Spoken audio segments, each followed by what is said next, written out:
Hoy quiero llevarlo al Salmo capítulo 18,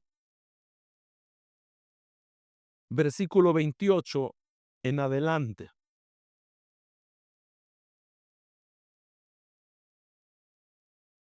La palabra de Dios nos da una riqueza maravillosa en este Salmo capítulo 18.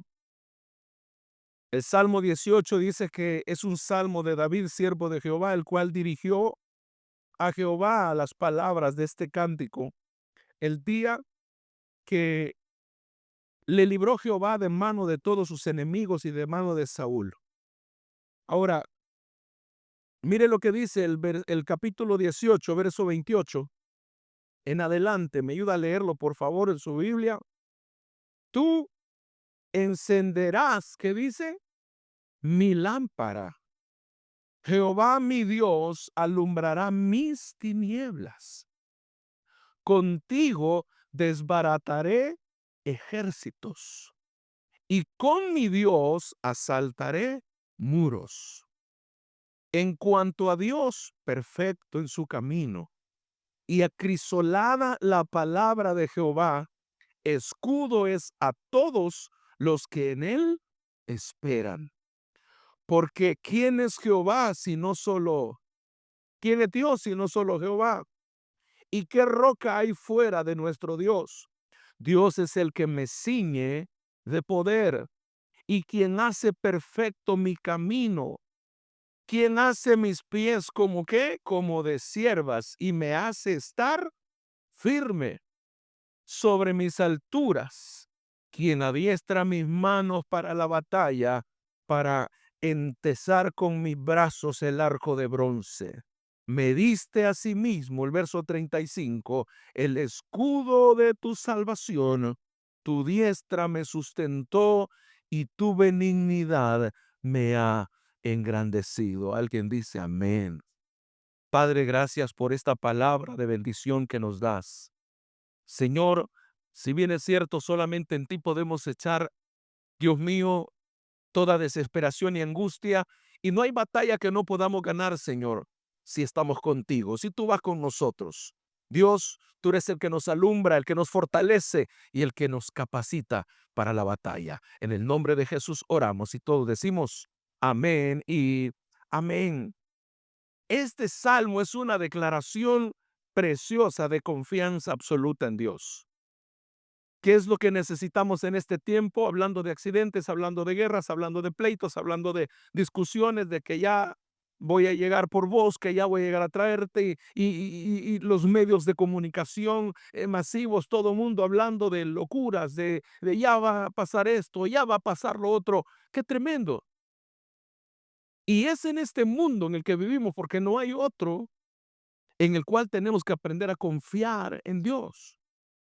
Hoy los problemas son unos diferentes a los que vivía el rey David.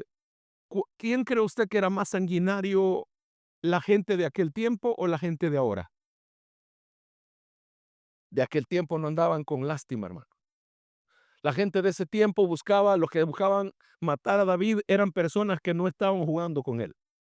Lo querían desaparecer, lo querían anular. Y nosotros como cristianos, como hijos de Dios, tenemos un enemigo en común del cual tenemos que cuidarnos, pero el cual pone muchas veces bombas, palabras, cosas entre nosotros mismos como hijos de Dios para matarnos entre nosotros. Porque la mejor arma que tiene el enemigo es poner contienda, pleito. Una familia con problemas es una iglesia con problemas. Porque todo lo que hacemos en casa se refleja ¿dónde? En la iglesia. Los hijos con problemas. Escuchamos quejas de los niños, por los niños de la escuela dominical que dicen las maestras, mire, pero es que estos niños dicen un montón de malas palabras. Le decimos nosotros, pues que ese es el entorno que tienen. Nosotros le hemos creado ese ambiente. Si nosotros le creamos un ambiente de guerra, de gritos, de pleitos a los niños, eso es lo que vienen a hacer aquí, a recibir y a compartir con otros niños. Y los demás niños le tienen miedo. Dice, ¿y este niño por qué dice tantas malas palabras? Pero ¿a dónde estuvo el fundamento de eso? Fue en casa. ¿Y quién provoca eso? La gente que es mala, no. Es el mismo enemigo que está queriendo destruir la esencia de la familia, donde vemos que los abuelos tienen que hacerse cargo de los hijos, de los nietos, porque los hijos no quieren hacerse cargo, no quieren hacerse responsable. Padres que no tienen el cuidado de lo que ven, lo que escuchan sus hijos. Usted dirá, mi papá sobreprotector, dale gracias a Dios que tenés un tata que te cuida. Mi mamá es una sobreprotectora, dale gracias a Dios que tenés una mamá que anda detrás de vos. Porque si no, la naturaleza es así. El animalito se crece. Usted mira un venado, dígame quién lo educó, en qué escuela se formó. Hermano, él se va a hacer grande por naturaleza. Un perrito que usted tiene en casa se va a hacer grande por naturaleza. Un ternero que usted tiene en casa se va a hacer grande. Un pollo que usted tenga en casa se va a crecer por naturaleza. Pero, ¿cuál es la esencia? David dice, yo quiero confiar en Dios plenamente. David dice, yo quiero que toda mi vida, mi confianza, mi ser esté guardado por la mano poderosa de Dios. Y creo que es lo que nosotros anhelamos, amén. David reconoce que no avanza por su propia fuerza, sino porque Dios alumbra su camino. Le capacita, lo capacita y lo sostiene. Iglesia, qué importante entender que nosotros no somos nosotros los buenísimos, los grandes. No es un líder, no, es que Jesucristo vino un día y se dio el rescate por todos nosotros y Él es el grande en tu vida, en tu casa, en tu familia y en esta iglesia. Él es el líder, Él es el grande, el Espíritu Santo es el que debe de gobernar la iglesia, la familia, el trabajo, todo, porque el Espíritu Santo camina conmigo, camina contigo. Él está donde tú estás. Amén. Él está con nosotros. ¿Quién te guarda en la calle?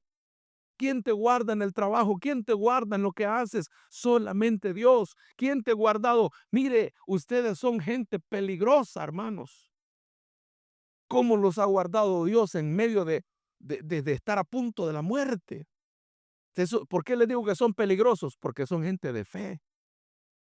Y al tener fe, dice que ninguna arma forjada prevalece. Si uno anda ubicado, si uno anda centrado en los caminos del Señor, todo va a estar guardado. A usted le pueden enseñar el arma, hermano, y es posible que esa arma no va a disparar. ¿Por qué?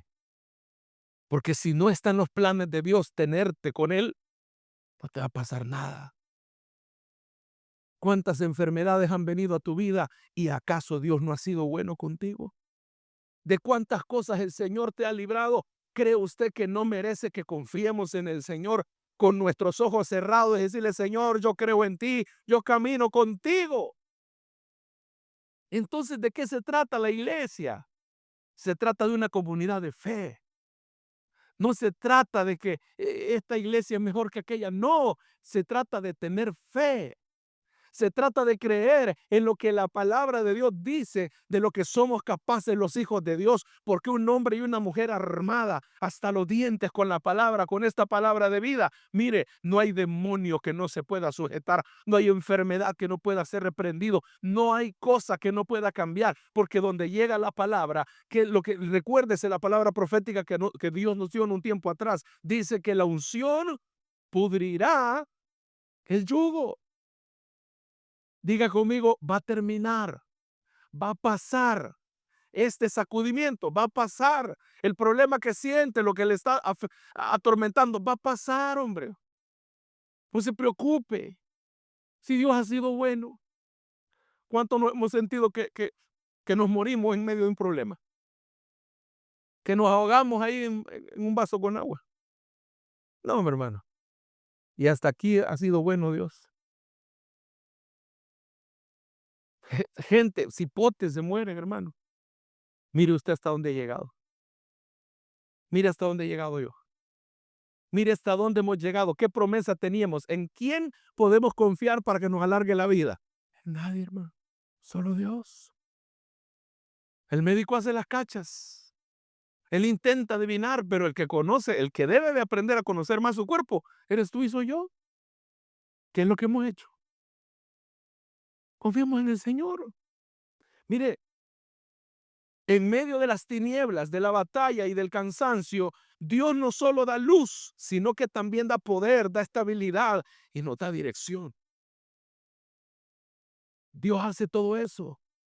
Entonces, tenemos que poner nuestra mirada en Él, puesto los ojos en Jesús, autor y consumador. No fue porque yo oré, no, es porque Él murió en la cruz del Calvario, es porque Él pagó el precio en la cruz del Calvario, es porque buscamos al Señor con todo el corazón. Todo aquel que busca al Señor, mire, esto es de gusto, no es que va a haber alguien que no está creyendo y que no, no, no, no. ¿Sabe cómo es diferente? Es cuando hay una persona poseída. Cuando las personas son poseídas, había una persona que la estaban usando de adivinación a una niña y iba siguiendo al apóstol y el apóstol Pablo y ya no aguantaba, que tuvo que reprender, echó fuera ese demonio, pero lo metieron preso porque le quitó el negocio a los que estaban de adivinos ahí. Le quitaron el negocio. Escuche esto, una enfermedad tenemos que apelar a la misericordia del Señor, pero para reprender demonios, usted no ande apelando a la misericordia del Señor, la autoridad está en ti. Si tú y yo tenemos una comunión con Dios, si el Espíritu Santo está dentro de nosotros, miren, mejor el centurión conocía ese poder. ¿Qué le dijo a Jesús? Solo di la palabra. Yo sé, le dijo, que tú eres un hombre de autoridad. ¿Cómo un hombre pecador pudo comprender y ver el nivel de fe, de oración, de autoridad que había sobre Jesús, y donde aquellos que pasaban supuestamente todo el tiempo en la sinagoga leyendo los textos bíblicos, todos los pergaminos leían ellos y no pudieron ver la autoridad de Jesús? Pero un hombre que no ni siquiera se congregaba, quizás un hombre que era impío, pudo reconocer la autoridad en Jesús. Cuando se reconocía la autoridad, la grandeza que había en Jesús, alguien tiene que prepararse para eso. Cuando usted en su vida reconoce la grandeza, la autoridad y el poder de lo que es Jesús en tu corazón, el Espíritu Santo en tu vida, la palabra en tu vida, si tú reconoces esa autoridad, estás a punto de ver milagros poderosos, grandes, se van a suceder porque tú estás creyendo en la autoridad de ese Dios, de ese Todopoderoso, aquel en el que los religiosos no creen, aquel en el que los religiosos dicen el nombre de Satanás lo hace, en el nombre de Belcebú reprende demonios en esto y lo otro. ¿Por qué no lo podían hacer ellos? Porque no tenían una comunión íntima con Dios. Era religión versus gobierno o junto con el gobierno. Era una falsa. Pero Jesús es el único que tiene poder. Aquel hombre vio los dos bandos. Vio el bando religioso que representaba su gobierno y miró a Jesús caminando por las calles. Me imagino, con la autoridad que tenían, llegaban a cualquier lugar y seguían de lejos a Jesús y miraban que a una mujer le dijo, vete en paz y no peques más. A un ciego le dijo, quiero, sé sano. A un leproso le dijo, sé limpio. A otros les dijo, ve a lavarte al estanque de Siloé. A otros les dijo, vayan y preséntense al sacerdote, y en el camino fueron limpios. Ese hombre se dio cuenta que había algo diferente en Jesús. ¿Cuántos años tendremos que pasar nosotros en la iglesia para poder entender, creer y reconocer la autoridad de nuestro Jesús? Y no es alguien que vive en otro lugar, es alguien que vive dentro de ti. Ponga su mano en su pecho. ¿Siente usted el palpitar de su corazón? Ahí está Jesús. Cristo está en ti. El Señor está en tu corazón. Tienes que saber que ahí habita Cristo. No lo andes buscando afuera. Hermano, hermana, no lo andes buscando afuera. Diga, Cristo está en mí. Cuando tú y yo reconocemos la autoridad de ese Jesús, nos damos cuenta que eso activa el poder de Él. Eso activa el poder de Jesús. Y David entendía cómo Dios, imagínense, David no tenía a Cristo en el corazón, no había nacido Jesús, no lo había visto hacer milagros, no había sabido nada, no había escuchado al apóstol Pablo, solo había un hombre que les instruía, les enseñaba, que fue el hombre que lo ungió. Era conocido como el profeta Samuel. Pero David se apasionó tanto que escribió tantos salmos. David se apasionó tanto que creía y decía: tú eres el que me adiestra para la batalla. Tú eres si pudiste llamar a este simple pastor de ovejas para que fuese rey, yo sé que tú me vas a dar la victoria, porque el reino es tuyo, el gobierno es tuyo, la autoridad es tuya. Yo solamente me voy a parar y me voy a plantar ahí y yo sé que tú vas a pelear por mí. No habían osos, no habían leones, no habían gigantes. Ese corazón es el que necesita Dios en cada uno de nosotros. Un corazón que le crea, un corazón que le escuche, un corazón que sepa estar humillado cuando tiene que estar humillado porque sabe que el único grande es Él. Un corazón que sabe que las finanzas no lo van a perder, no lo van a engañar, no lo van a enloquecer nunca, sino que en medio de la riqueza decir: qué rico es estar en el palacio, pero cuando entro a la casa de Dios, decía David, prefiero un día en la casa del Señor. El día que te apasiones mucho más del Señor y ames su casa, ames la casa de Dios, ames la palabra de Dios. Mire, ese día que nosotros nos apasionemos, ese día comenzaremos a ver milagros mejores de lo que estamos viendo.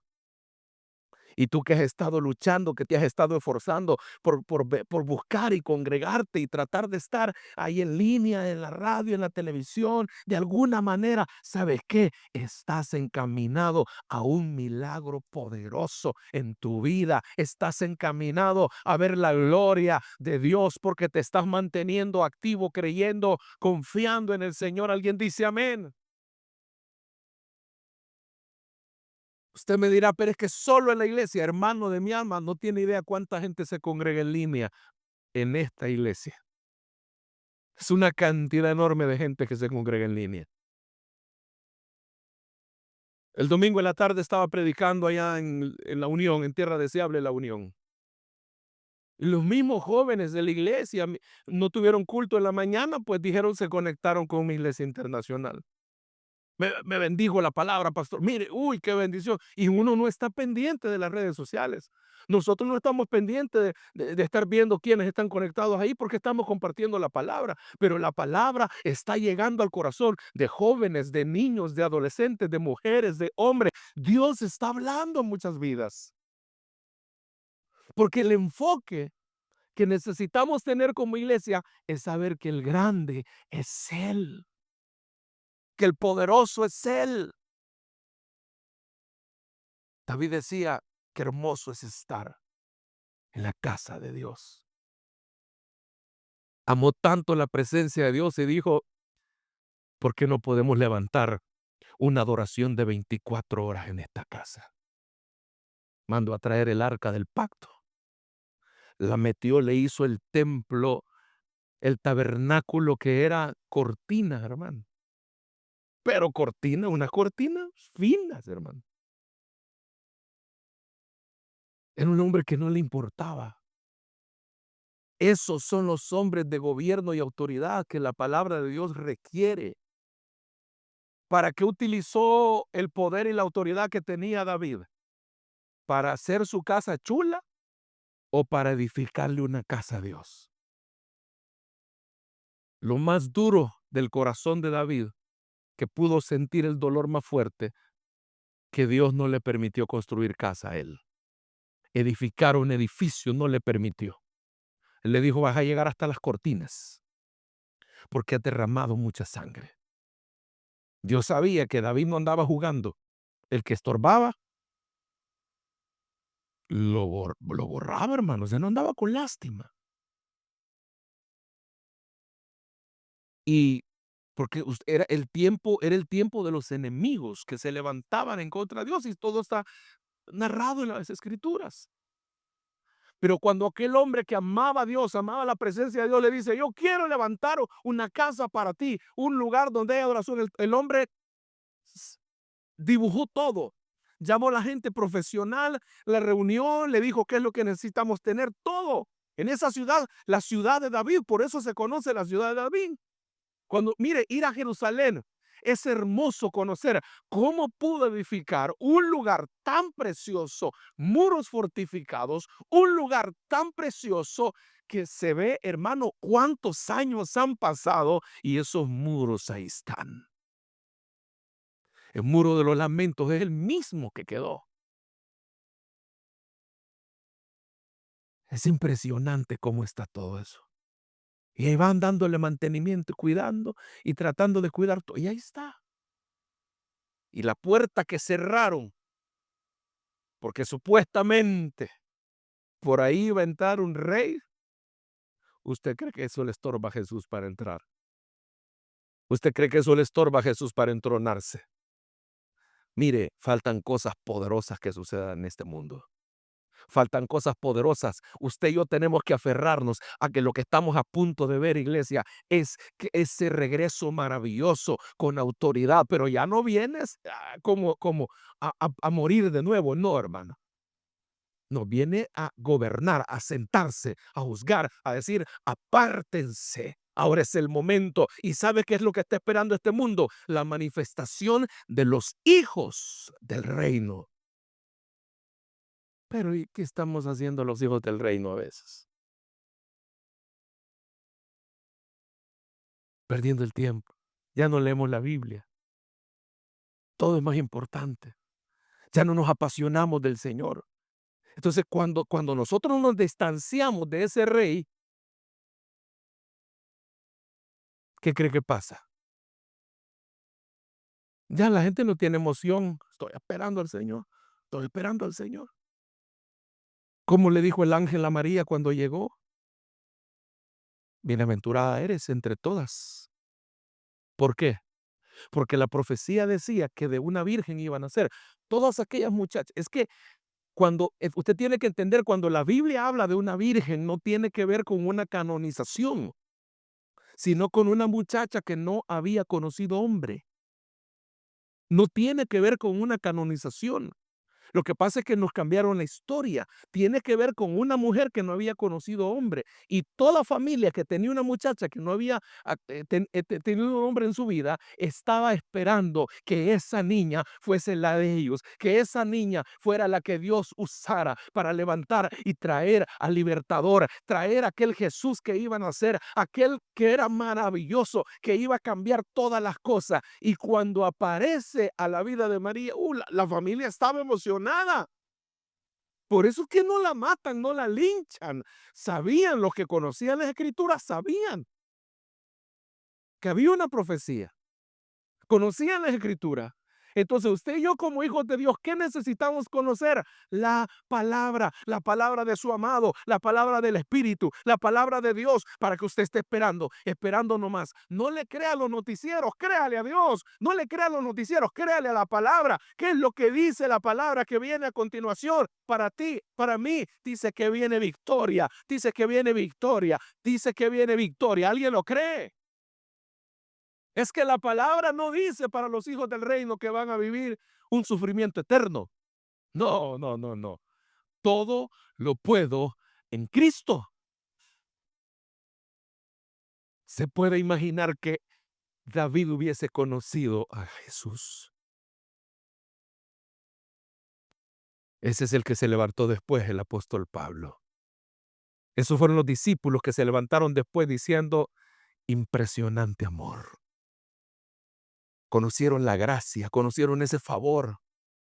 Iglesia, necesitamos aprender a orar. Necesitamos aprender a entender que el grande, que el todopoderoso es Dios.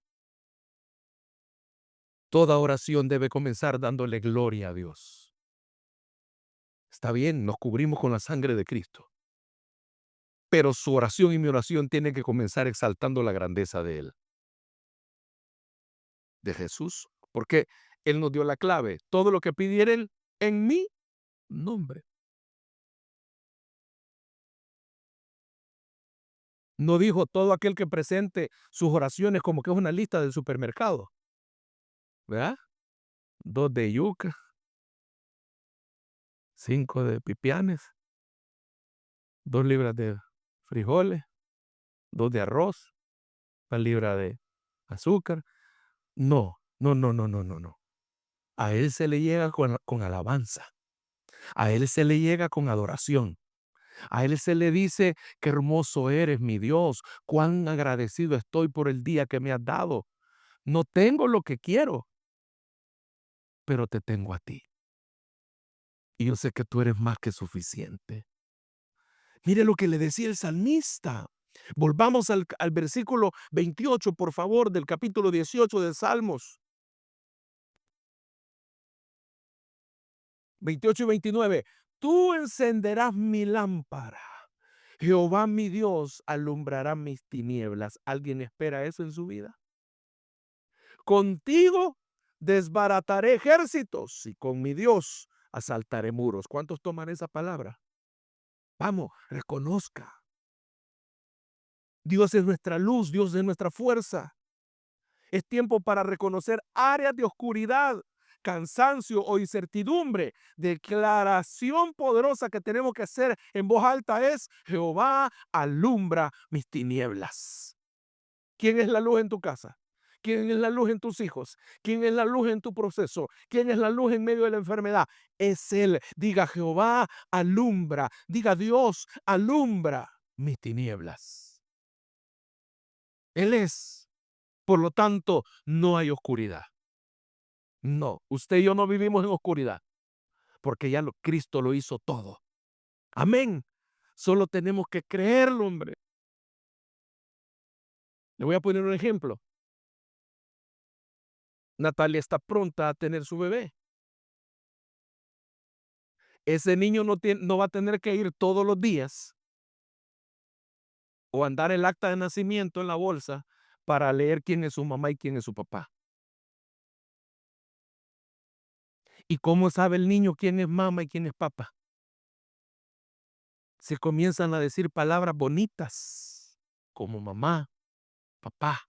¿Quién le dijo? ¿Quién le instruyó? ¿Quién le enseñó? ¿Cómo sabe que ese cordón umbilical estuvo conectado con su mamá? Es impresionante. Ahora, usted y yo somos hijos de Dios.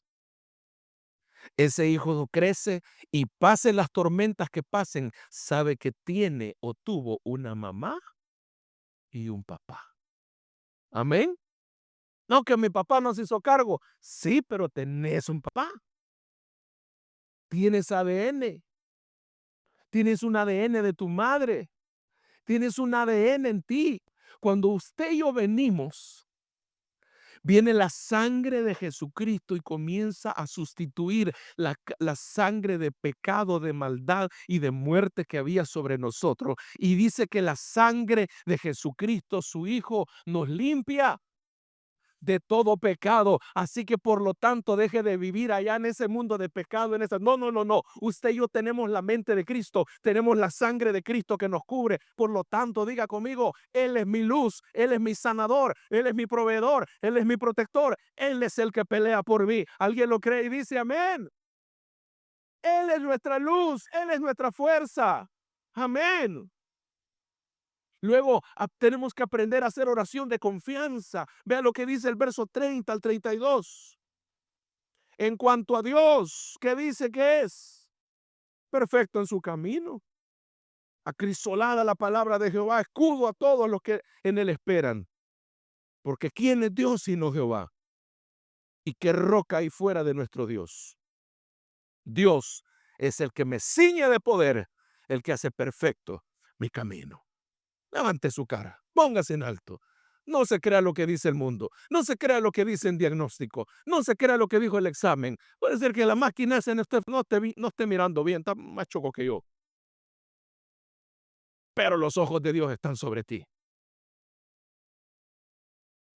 ¿Qué le dijo el salmista? Mi embrión, a mi embrión vieron. ¿Quiénes lo vieron? Tus ojos. ¿Qué le dijo el profeta?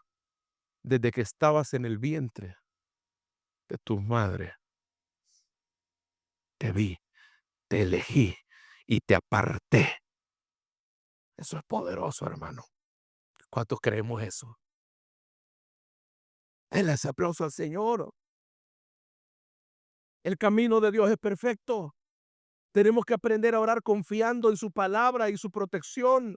Tenemos que entregar planes, decisiones, batallas personales, todo.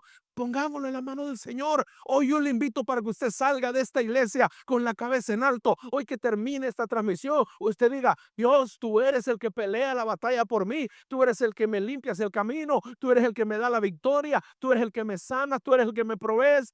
Todo eres tú. ¿Cuántos dicen amén? Y algo más. Tenemos que aprender a hacer oraciones de fortalecimiento. En el verso 33 al 35 dice: ¿Quién hace mis pies? ¿Quién hace mis pies como de sierva y me hace estar firme sobre mis alturas? Mire qué poderoso. 34. ¿Quién adiestra mis manos para la batalla, para enterzar con mis brazos el arco de bronce?